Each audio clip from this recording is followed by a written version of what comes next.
Sí, nosotros también vimos algo que es teoría y metodología del entrenamiento deportivo.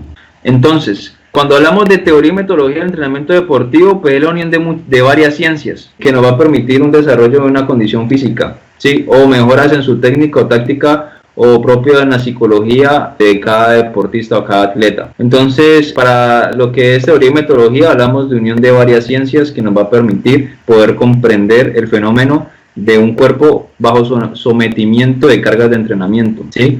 Propiamente, cuando hablamos también de teoría y metodología, hablamos de que son procesos para elaborar, programar, planificar, ejecutar y fundamentar todo lo que conlleva a entrenamientos para alto rendimiento o para deportistas de formación, ¿sí? Entonces, sencillamente elaborar estrategias que van enmarcadas a objetivos específicos, ya sea a corto, mediano o largo plazo, que se programan por una serie de vías de desarrollo. Como en el caso de los atletas de alto rendimiento, podemos hablar de la programación en cuanto a preparación deportiva, que están enmarcadas a un proceso de planificación como es un macrociclo de entrenamiento.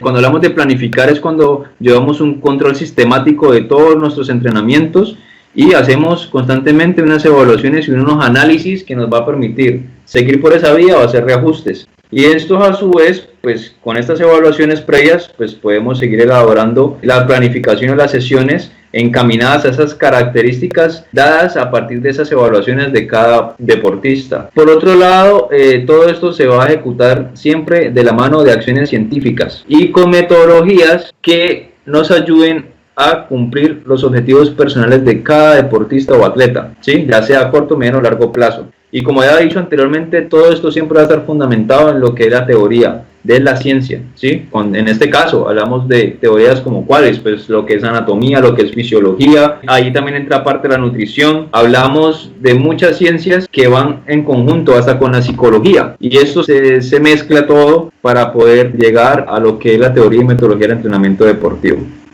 ¿Qué estuvimos hablando la clase pasada? Estuvimos hablando de los principios de entrenamiento. ¿Cuáles principios? Hablamos de los principios que son sobrecarga, progresión, recuperación, reversibilidad o continuidad, especificidad, individualidad y por último periodización. 7 principios del entrenamiento deportivo. ¿Por qué llamamos principios del entrenamiento? Sencillo, porque es que los principios es algo que no se modifica, es algo con el que ya está y que eso es un lineamiento que se debe respetar y que eso nos va a permitir a nosotros poder cumplir esos objetivos de corto, mediano o largo plazo. Entonces, esos 7 principios que nosotros vimos, empezamos por el principio de la sobrecarga. Cuando hablamos de sobrecarga, estamos enmarcados en lo que es la intensidad. Hace referencia a qué tan fuerte va a ser ese estímulo al cual estamos sometiendo a la persona. Por otro lado, cuando hablamos de volumen, hablamos de cuánto tiempo le vamos a someter esa carga a ese deportista, o cuánto tiempo o cuánta distancia. Entonces, cuando hablamos de volumen, no solamente hablamos de tiempo de trabajo, sumatoria de tiempo, sino que también hablamos de la cantidad de repeticiones que va a realizar ese deportista o series durante su trabajo. Y cuando hablamos de intensidad, pues estamos enmarcando en, como habíamos dicho anteriormente, qué tan fuerte o qué tan suave va a realizar ese estímulo. Por ejemplo, si hablamos de un corredor de 400 metros y lo pongo a realizar un trabajo, digamos un trabajo de 200 metros planos, intensidad hace referencia a qué tan rápido yo voy a recorrer esos 200 metros teniendo en cuenta los test previos o qué tan despacio lo voy a hacer. Es decir, si su tiempo en esos 200 metros, voy a decir un tiempo X, lo hace en 25 segundos, ese es su 100%. Y si yo le digo hágalo más suave, al 90%, digamos que el 90% son 28 segundos, es decir, que lo va a hacer más lento, eso sería menor intensidad. Pero intensidad también lo podemos referir a un pesista. Si un pesista hace un RM, que es un test para medir su repetición máxima, o sea, lo máximo que puede cargar en X ejercicio, y digamos que en sentadilla me levanta 100 kilos, 100 kilos es el 100%, y si yo le digo hagámoslo al 50%, pues sería 50 kilogramos. ¿Por qué? Porque es que el 100% son los 100 kilos que cargó, y el 50% sería la mitad de esos 100 kilos, o sea 50 kilogramos. Entonces ahí lo que hablamos es de disminuir intensidad. Ahora, si aumento intensidad, al 80% sería levantar 80 kilos. Entonces ese es el determinante de la intensidad de un ejercicio. El volumen, en el caso de las pesas, pues cuántas series y cuántas repeticiones yo voy a hacer para ese ejercicio específicamente. Lo mismo para los 200 metros que hablamos anteriormente. ¿Cuántos 200 metros yo voy a hacer? Eso sería el volumen. Entonces, si yo le digo, hágame 10 200, estamos hablando que está haciendo una sumatoria de 2000 metros fraccionadas en 10 series. A eso le llamamos volumen.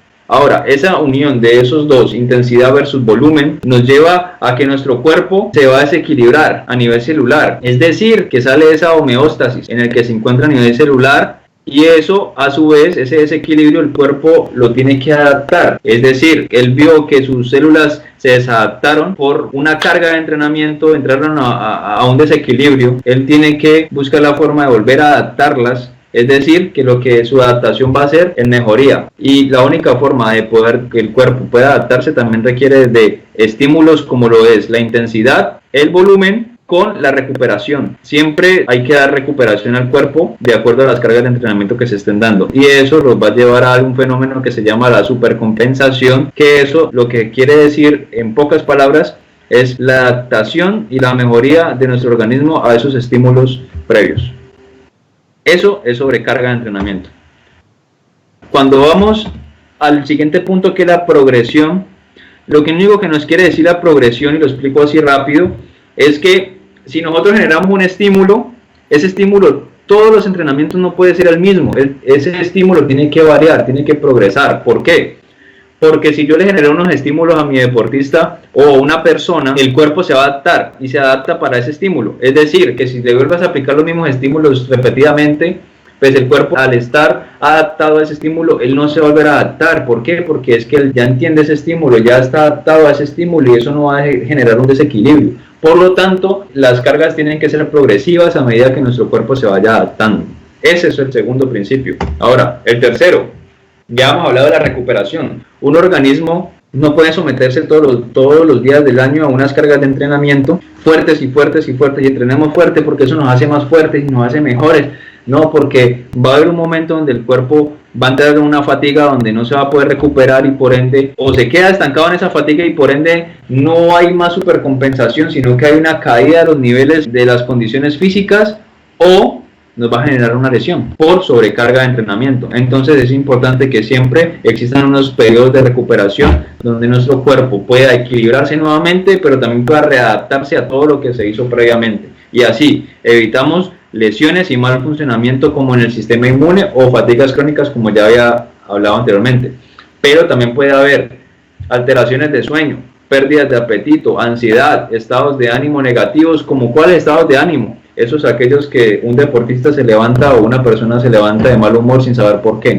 Esos son secuelas que deja siempre la sobrecarga de entrenamiento sin periodos de recuperación.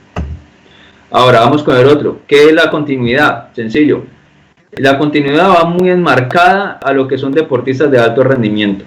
¿Por qué? Porque ellos tienen una preparación muy específica para las competencias.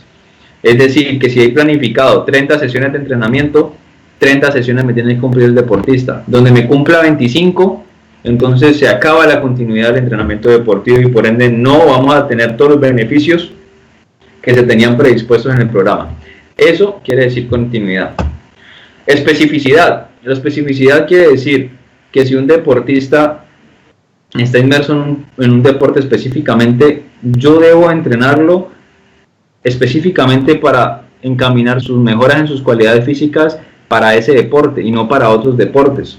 Es decir, yo debo encaminar toda la preparación física y todas las partes técnicas y tácticas direccionadas para que ese deportista, a su nivel físico y psicológico, él pueda adaptarse y mejorar para ser mejor en su deporte. Eso quiere decir especificidad. Ahora, hablamos de individualidad. ¿Qué es la individualidad?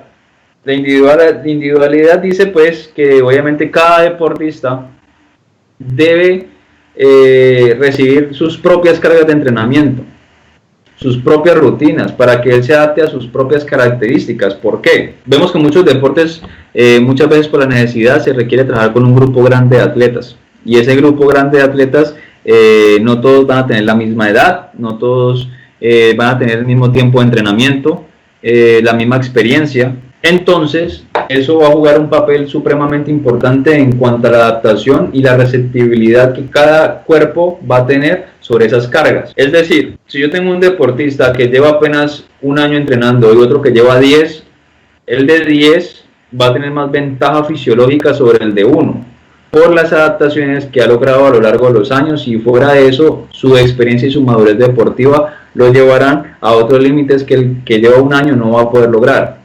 Entonces, eso conlleva diferencias físicas y fisiológicas con respecto al otro.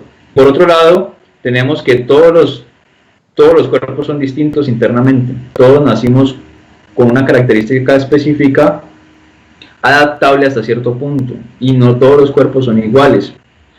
Eso en cuanto a la individualidad. La periodización, como su nombre lo dice, es periodizar un tiempo de entrenamiento. Es decir, si yo tengo algún evento importante, alguna competencia, un festival, hablando propiamente de los deportes de competencia, es que se va a dividir ese periodo de tiempo en unos ciclos de entrenamiento, donde el deportista se va a someter a diferentes cargas y estímulos de entrenamiento distintos a otros, para poder llevar a ese deportista a cumplir ese objetivo máximo que va a ser la competencia. Entonces, lo que va a permitir es que el deportista llegue en óptimas condiciones y que esas condiciones las logre justamente ahí y no antes. Porque si las logro antes y todavía falta mucho tiempo para que llegue ese evento, el deportista va a entrar en eso que no queremos, que es esa fatiga causada por la no recuperación, adecuada recuperación y el mal manejo de cargas. Entonces, es importante siempre llevar un orden en la planificación deportiva. Eso fue lo que nosotros estuvimos viendo propiamente en las clases pasadas.